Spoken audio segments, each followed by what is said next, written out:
السلام علیکم، میں ہوں Noor, owner of dress code dry clean, chief adviser دیہی پریس کلب صادق آباد۔ اس وقت میں جس جگہ پہ ٹھہری ہوئی ہوں، آپ اس جگہ کو دیکھتے ہیں کہ میرے پیچھے جو ہے سارے شہر کا کچرا لا کر یہاں پہ جمع کیا جاتا ہے۔ تو اب آپ یہ دیکھ رہے ہیں کہ یہاں پہ ایک اسکول ہے اور یہاں پہ بہت سی اکیڈمیز ہیں، یہاں پہ شہر کے بہت سے بچے آتے ہیں، جبکہ آپ لوگ دیکھ سکتے ہیں کہ اس جو کوڑا کرکٹ پڑا ہے، اس کا میں کہاں پہ ٹھہری ہوں اور یہ کہاں پہ پڑا ہوا ہے، اس کی اتنی بدبو ہے کہ میرے ماسک لگانے کے باوجود تک آ رہی ہے۔ ایون جب یہاں سے ہم آگے تک جاتے ہیں نا، یہاں سے 3 منٹ کے ڈسٹینس پہ، پیدل تو ظاہر ہے زیادہ ہوگا، تو اس پہ بھی بہت سمیل ہوتی ہے۔ تو یہ چیز ابھی بچے چھوٹے ہیں، ان کو کتنا متاثر کرے گی؟ جب وہ بچے بڑے ہوں گے، ان کے پھیپھڑوں کو سانس کے ذریعے ساری گندگی اور یہ بدبو جب جائے گی، یہ بچوں کی صحت کے لیے کتنی مضر اور خطرناک ہوگی۔ تو انتظامیہ کو چاہیے کہ ایسے جو کوڑا کرکٹ ہیں، ان کو شہر سے باہر کسی ویرانے میں ہونا چاہیے، نہ کہ ایسی جگہ جہاں پہ آبادی ہو، بچے ہوں۔ یہاں پہ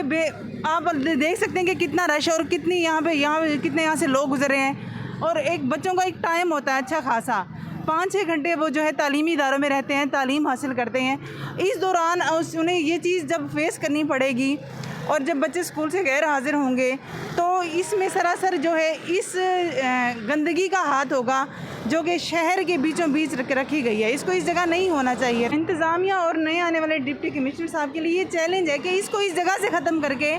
شہر سے باہر کسی ویرانے میں منتقل کیا جائے، تاکہ بچوں کی صحت سے کوئی کھلواڑ نہ ہو، ان کی صحت برقرار رہے اور وہ صحت مند رہیں اور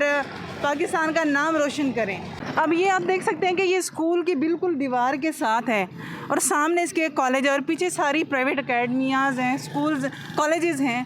تو ایسی چیزوں مجھے ان کے صفائی ایک بہت اچھا کام ہے، اس چیز پہ مجھے کوئی اعتراض نہیں، کیونکہ اس شہر میں صفائی ہو رہی ہے، جتنا شہر صاف ستھرا ہوگا اتنا ہی ماحول خوبصورت ہوگا۔ لیکن یہ جو لوکیشن ہے نا، جہاں پہ سارے شہر کا کچرا لا کر جمع کیا جاتا ہے، یہ چیز جو ہے نا، یہ ایک ویلڈ پوائنٹ ہے، یہ ہمارا حق بھی بنتا ہے اس کو اٹھانا۔ اس پہ غور کیا جائے کہ اس کو کسی اور جگہ پہ منتقل کیا جائے، جہاں کسی بھی صحت کے ساتھ جو ہے اس کا خیال رکھا جائے کہ کوئی انسانی صحت متاثر نہ ہو اس سے۔